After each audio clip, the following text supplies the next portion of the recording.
So I'm interviewing Chandler Swain, a wonderful potter from the beautiful hamlet of Blakeney, just outside of Almont. So, Chandler, how do you, in your own words, define or describe your work? Well, fundamentally, I'm a visual artist, but I work a lot in clay. So I was trained visual art, like the usual painting and drawing, painting, art history, all that kind of stuff, the fundamentals of art. But I ended up majoring in ceramic art after finding that I wanted to be a famous painter, and that was never going to happen. It is over. It was over for the Helen Frankenthalers of the world, and for me anyway, painting wasn't satisfying to me, but making things was.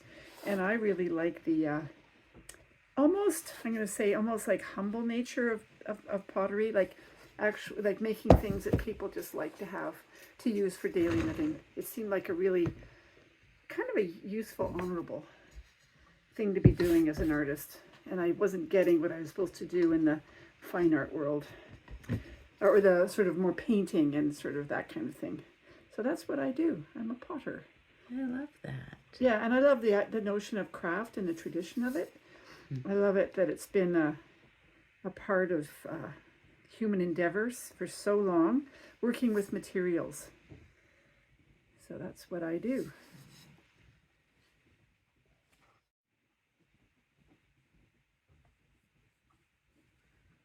You received this survey because I've identified you as someone working to help remind humanity of the interconnectedness of all life and of the importance of treating all beings with respect. Mm-hmm.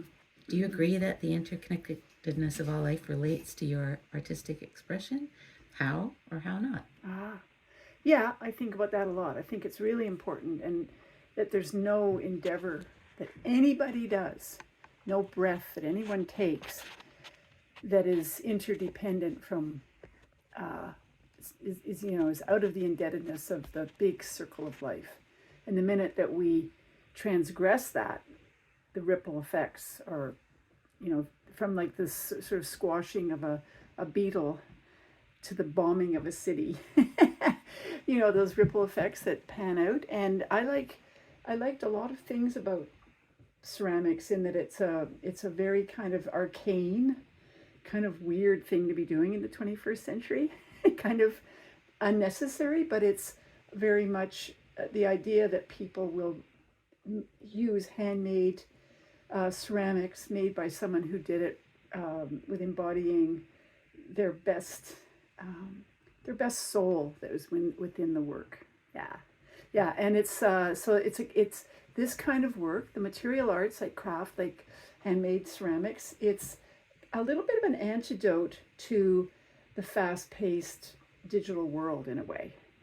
True. Yeah, and if that's the case, if we were all to slow down, I think there's a whole bunch of connected ideas in my philosophy of how I work, and I get to work in my garden, which was really a privilege, and nurturing plants as much as I do, working in my studio and with my dogs and, with my partner and my community and my friends, and try to nurture something that's decent. And many of the people I know are really interested in like organic food and peace and respect and having a kind of a quiet, humble life on the planet that doesn't need a lot. Yeah, and I just think that ceramics is kind of like, it's almost a no-brainer, except for the aspect of ceramics that you have to be very conscious of the use of materials and how they're processed, because it can be very resource heavy and it can be very wasteful. So I try to do everything in a very economic way and not waste stuff and not waste kiln energy and all that kind of thing. So yeah, it still keeps you on your toes. Yeah, I really feel that energy when I handle one of your cups. Yeah, which I do every morning. Yeah. And yeah, I appreciate that so much. Yeah, well, I mean, a handmade cup is the ultimate personal. It's the ultimate personal object. That if you start your day with a handmade cup, now my cups are like really, really, really, in the grand scheme of things, quite expensive relative to someone who could go to any kind of vintage shop and get really fun cups. So it is a bit of a privilege, and it is people I know who don't really have a ton of money to throw around will make the effort to go look for personal cups that they can hold and use that impart. I'm hoping, let's hope, impart what the vibe I'm trying to give out, Mm-hmm. which would be I use a lot of motifs from my environment: birds, plants, owls, the animals that are around me, and just flowers and simple, simple, simple natural things. And currently, I'm carving them into panels that I can print the clay with. Yeah. And then I get to do the other part where I'd like to be a famous painter, but I'm not. But I can paint on the colors. They're really a They're little celebration. paintings. Yeah, they're yeah. a celebration Yeah. of Yeah. the wildlife, the fauna and the flora. So I get a lot of feedback on that. That something as humble as a cup, that someone will hold it and go, "Oh, it's my favorite cup." And I'm always like, well, that's really gratifying. That comes back to me like, oh, isn't that nice that you like that? Yeah. So it's, what do you call that? It's an enhancing process. You are spreading the joy. Yeah. I'd like to think so. So we're living in a time of multiple cascading crises. How would you say that you respond to the times that we're in through your art? Well, I guess in really, really basically, I like my art to be an antidote to it all. It's an antidote to all the, where do you start all the bad stuff? The things that I imagine after, and of course, having lived my life as an environmentalist, I'm 72 almost, really conscious of this from the time I was a late teenager studying art in Toronto and hanging out literally with draft dodgers who had come home from Vietnam or who had avoided Vietnam. A lot of trauma, a lot of those young men. And from then it was like the whole thing about the opposition to the war in I wouldn't say Iraq. Well, let me see, which one was it? It was Vietnam then, that's right. So many. And how wrong and stupid it was. And my consciousness as a very young person studying art, I think, well, I don't know, what do you do? And I've done my share of activism, absolutely a ton of activism. But these days, everything is so pervasive, eh? The negativity and the sort of mistruths and fake news and all that crap, that I keep gaining experience from people. Rebecca Solnit, I read a lot, and her books, her work on hope, Hope in Dark Times. And I read a lot of these little bits of like sound bites from people like thinkers, philosophers, who about not giving up, and also to maybe spread joy within your own circle. Now, if that were the case and everybody did it, then it would be fine, right? Mm-hmm. And I don't know, I get pretty angry and cynical, and I could just snap at someone who said something horrible or whatever. But it's like, what if you could be like the Dalai Lama and laugh? Yeah, just laugh more. And I mean, every time I hear him talk to somebody about stuff and he just says that incredible laugh, it's worth getting seeing a little recording of him talking to Jacob Tutu. Okay. Yeah, and the two of them talking, Bishop Jacob Tutu. Is it Jacob Tutu? Desmond Tutu, sorry, from South Africa. He died, and it was such a shame. They had this conversation where the two of them sat together and they just laughed and laughed and laughed. And think of what Desmond Tutu had seen. Yeah. And of course, what had happened to the people of Tibet for the Dalai Lama. Yeah. And they still inspiring people with joy, right? It's so amazing. Yeah, isn't that neat? Yeah. Jacob Tutu is a children's story. Yeah. Oh. Did you intend to share your work with the world, or was it a personal process initially? Oh, share my work with the world. Well, when I first started, I needed to make money, quite frankly. And that's another thing, is it's a little self-serving and pragmatic, but people will buy pottery. And I just tried to make it as fun and engaging and heartwarming as I could. And really, there's a cynical aspect to that, because I knew I could capture my little part of the market. Mm-hmm. So it's like, so if I used to make, like, draw angels flying on my pots, or just like the thing here. This is a pot that I made that broke. I got a hole in it when I was glazing it.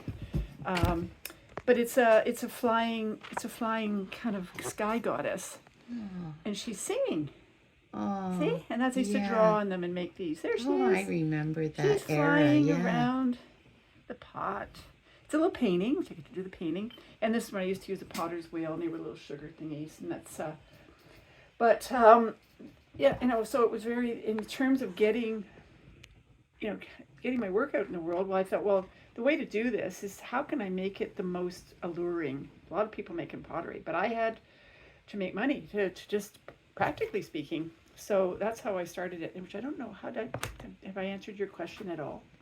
Yeah. Getting it out into the world, yeah. I feel compelled to add that your work is very healing. Well, that would be, I don't know that I thought that might be what do you call an offshoot but if you go back to another philosophical premise, that there's a Jennifer Dixon is an artist who recently died in Ottawa. She did really beautiful, beautiful mystical photography. And her concept in the day was that it's okay for art to be beautiful. Yeah. Right? Yeah. It can be beautiful. Yeah. And I just thought, well, the heck with it. I'm not saying any pithy stuff. I'm not like, oh God, I'm going to forget names now. Let me see, who's Monk, Canadian Indigenous artist who does those. Philip? No, that's a different person, different artist. Oh, it's really terrible of me to forget him. It's Indigenous artist, and he paints these phenomenal, almost like they're quasi-Catholic religious paintings of theological big moments in time. Something like, Rubens would do, or the Rape of the Sabines or something like that. But he did it. I know the work, yes. Yeah, he was doing paintings of Indigenous children being taken away from their families. Yeah. And they're just heartbreaking. Yeah. They're so heartbreaking. And they're huge, as if like those monumental, great big sort of Renaissance and post-Renaissance paintings done by all those artists like Velázquez and whomever did those sort of big warlike things where they're kind of raping women and horses and shit like that. So he's made them in that sort of, and for him it would be very colonial style, right? Mm-hmm. But expressing this grief and this tragedy about this thing having been done. And it was because his protagonist of all the paintings is a cross-dressing chief in a big war bonnet, and he's always saving the day, but he's wearing like high heels and stuff, and it's like really great. It's really, really great. And so, I mean, I'm not making statements like that really jolt people's sensibilities into like, oh shit, that stuff was really horrible, and we owe a lot to make restitution for that. I'm just making cups. And you can have a cup of tea, and there could be an angel on it. And I think, well, if that little moment, maybe that's like, if you strung together little moments like that for all the people, and they were healed by it a bit, maybe that would help change the thing, right? Yes. We were all doing something a little more pleasant than that. Yeah. Maybe not working in a factory farm where they hurt pigs. Yeah. Now that's not something I could do every day. Yeah. I don't think that's helping. Exactly. Desensitizing people to pain and suffering of all the beings, So I make cups instead. Yeah, they're very grounding. Mm-hmm. And as I said, healing. Yeah. Very, very important artist. Kent Monkman. Yeah, he's the one who's doing all that. His protagonist is Chief Eagle Testicle or something. This is just great guy. What do you hope your work will say to the viewer, user, handler, appreciator? Well, okay. I used to make teapots a lot. That was one of the things that I did. Made teapots and teacups because when I was studying ceramics, they were quite hard forms to make, and I wanted to make them just as sort of like a challenge. And I really got into the whole concept of, well, tea. And what the hell is tea? What is drinking tea? And you can go back to, and I studied Japanese influence of ceramics. It was big when I studied in the 70s. So, of course, enjoying a cup of tea with other people is also a very peaceful endeavor. It's very simple, right? Mm-hmm. And there are all kinds of cultures where you will sit and have tea if you want to talk anything over, discuss, calm down, and drink a cup of tea. So maybe there's something there, and they're beautiful objects, and everybody needs a teapot.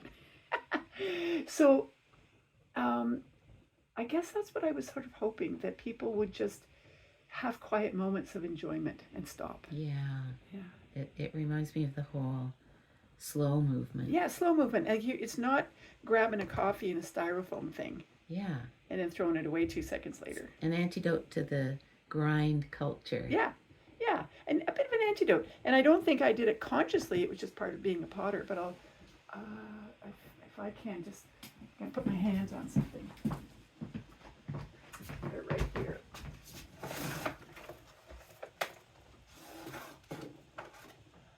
Right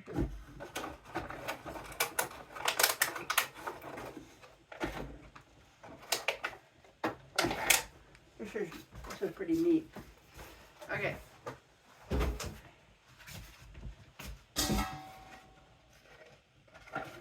So, what are these? This is, my daughter worked in Nepal and India for a number of years on and off, months at a time, with working with a home that looked after destitute children. And in India, she also traveled around India on trains a lot. And here's a picture of an Indian potter. Oh. Yeah. And it's a very common thing for these fellows to make millions of these little clay cups. And all right, so they came, she traveled for months around India on trains. And in order to not break these things, I have broken them. There must have been 2 water bottles involved. She packed them in water bottles so that they, as she used them at train stations and got some chai, she could keep them safe because she brought them back to me, which was, I think, the ultimate gift. So look at the difference in them. They're made by village potters, and their whole thing is that when you buy tea at a train station, you get it in a little clay. Look at this pretty one. You get it in a clay cup. Yeah. Okay. So you have, and look at the amount of tea. It's saying a double-double, Yeah. right? Yeah, it's not a big gulp So from the you 7-Eleven. you see, oh, there's the chaiwala at the train station. And we'll have a cup of chai. Thank you very much. And you have your little cup of chai, and you can't throw it away because they don't have enough fuel to make them into proper ceramic. They actually will just grind down. They're just holding together. They'll return to the earth. May I? Yes, absolutely. Oh. So if you go around railway stations, in the places where they do this, still in the provinces, the railway sidings will be just full of broken clay cups. And they are very, in a sense, extremely fragile. They work perfectly well. They and work go really back well. To the earth. Yeah. And it's they work better. very low tech and all the rest of it. No styrofoam involved. Yeah. No plastic. And I just love these things to bits. And then she may have brought this to me too. This photo of this lovely fellow making millions of these little cups. He's making little pots, but still. So I like to be my profession affiliated with these really beautiful traditions. Mm-hmm. Yeah. So. Do you consider yourself an educator? If so, who are your students? Well, I guess I do formally teach. And when I teach, I sure am. And my students are people who, it's because they know my work and they like it and they want to come and fool around and make stuff at my studio. And it's just, that's really fun and I really love it. And they're just formal students. I run a course and they pay for it. Other than that, probably not. I don't think I'm an educator particularly, not in any formal sense of the word. It's just my stuff exists in the world. Yeah. And if anybody learns from it, or they, what is that? To teach something, to change. All right, so how about if an experience changes you from one moment to the other? You come into any little simple experience, a particular person, you have an experience, and then you go away from it as a changed person, right? Wouldn't that be great? Maybe I am then. Yeah. I think people learn from just encountering your work. Yeah, well, I've done a lot of for the better. Very silly too. I've done a lot of really silly stuff on pottery, as silly as possible. Of course, I own very little of it, and I have a silly one. Here we go. I'll show you a silly one. If I had a silly one. Okay, well, this is an educational piece. It's really, really dusty. Okay, I did a series of these, loads and loads of pieces, and this is Eve. And Eve, in a lot of these pieces, she's adoring the dandelion. Oh. And the dandelion is just the reviled weed. Yeah. And we'll put loads of poisons on it, and we can't have them in our lawns. And it turns out that dandelions are extremely important plants. And they're not invasive, but they were not indigenous. They brought from Europe. But the roots, the leaves, the flowers, I mean, they're so valuable. So like the first food for bees in the spring, I mean, they're so valuable. And it occurred to me that if Eve saw them, she'd call it the dandelions, right? And so she's just surveying the garden and going, she's appreciating them. So they all were called, Eve is, appreciating the dandelions. And so there she is. She's standing in the grass, obviously. And I haven't got dandelions in her. She's a vase. But there she is. And I did lots and lots of work where I used Eve as the protagonist. Yeah. Is that a dove in her hands? Oh, yeah, probably a peace dove. There we go, peace. Yeah. There she is. She's gorgeous. Yeah, sometimes, and I know a lot of people, when I started making them, were like, now what's going on? And I did it for a while, and then I stopped doing it. But I really love her. Look at her. She's really, really sweet, eh? She sure is. I gotta clean this thing. Oh my God. Let me grab a little bit of clay while you're doing that so it won't keep reaching. Okay. What guidance do you have for educators who may want to integrate your work in their teaching? What guidance do I have? Geez. I guess familiarize yourself with people in the material arts making things that celebrate life. And maybe I could be part of that school of making and thinking. There's a lot of great makers. Did I say women? I'm thinking of, no, it doesn't have to be women. There's a lot of really sensitive, beautiful makers in the we call material arts, as you will probably be aware. It could be glass blowing, jewelry making, woodworking, furniture, hot glass, cold glass, weaving, boat making, bookbinding, people who use materials and make things, make objects. So the Victoria and Albert Museum, of course, is full of that kind of thing, of people who made stuff from around the world, big collection of things there. Or Indigenous people, right? Mm-hmm. Indigenous people, like every one of their, objects that would be in their world was a thing of handmade beauty for every little moment of the day, right? And using every piece of an animal that they got, their teeth and their claws and their guts and their skin, and then eating the food and make no waste and all that stuff. And then they have these beautiful, like West Coast cedar boxes with abalone shell in them and carvings and all that kind of stuff. So there's a lot of artists, I'm going to say specifically the material arts, which I really honor and respect, craft as a thing, who make life-enhancing, beautiful objects for every day. I think I've gone off on a tangent. Does that answer the question? That's perfect. Yeah. Yeah.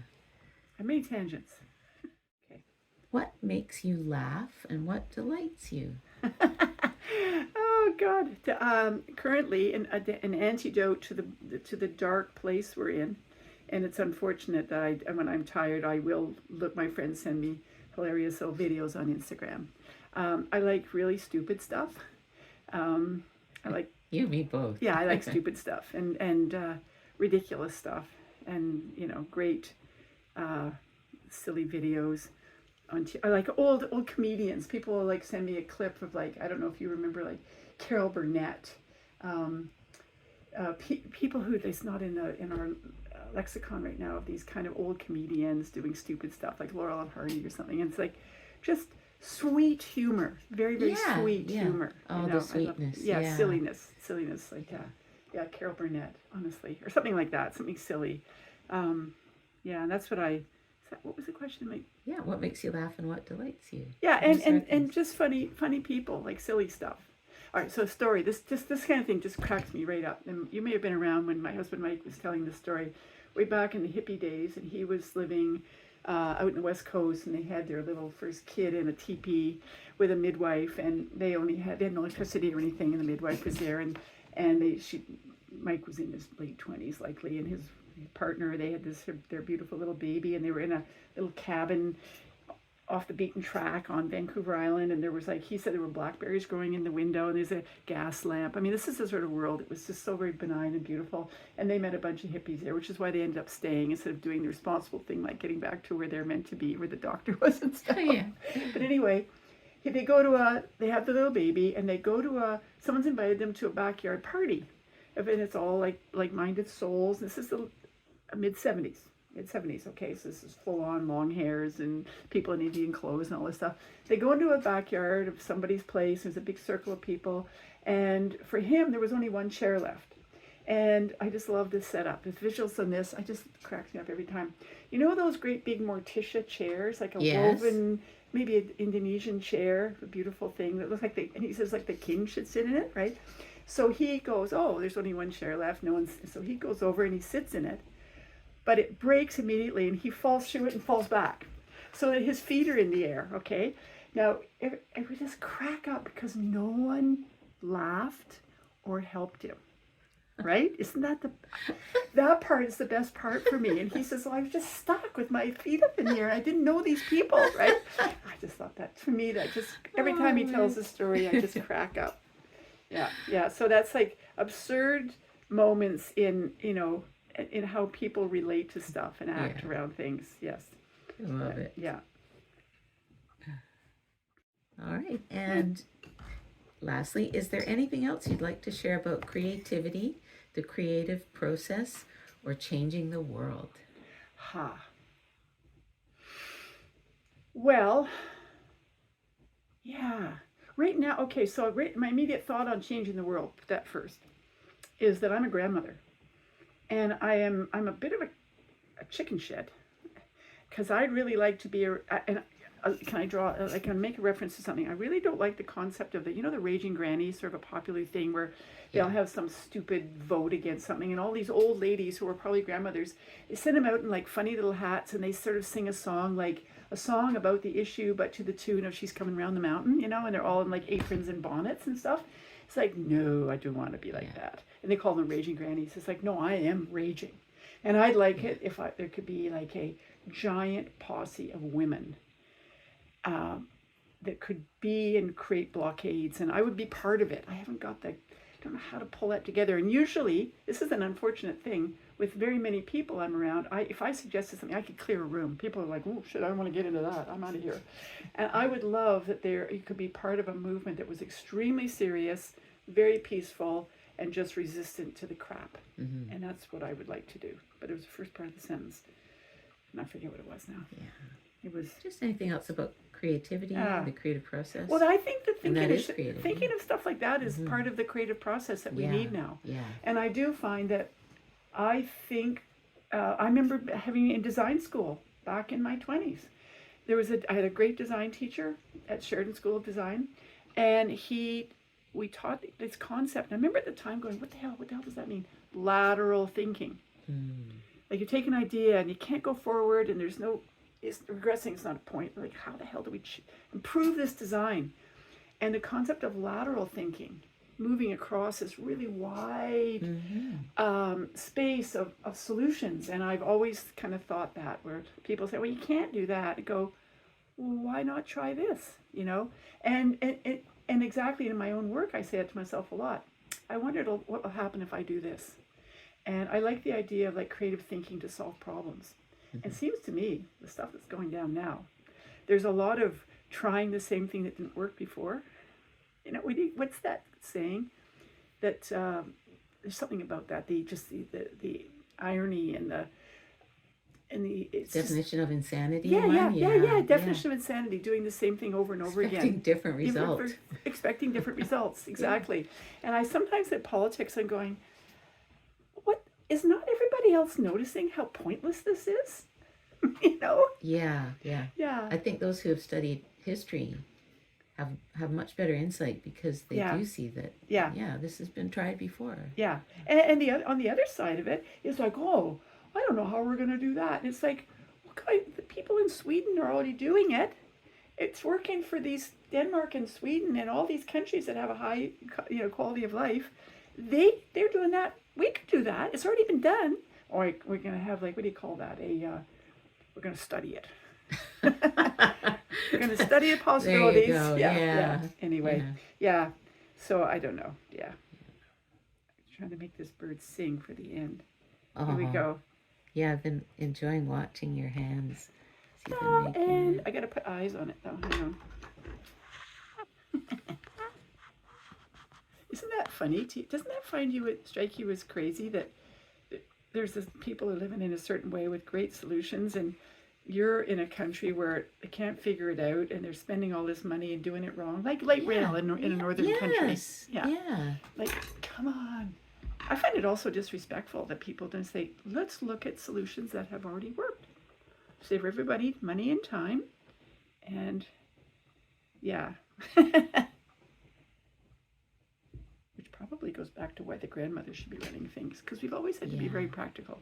And not so much if you've got grandchildren or not, but older women, let's say. Let's make a whole, because we've been through a lot. Aunties put up with a lot. Grannies, And we put through a lot. Put up with a lot of shit, and here's the stuff that we worked so hard for in half a century, and now they're turning around and banning, reproductive rights. Is this not just wildly insane? Yeah. Okay. So well, what's the greatest solution to this?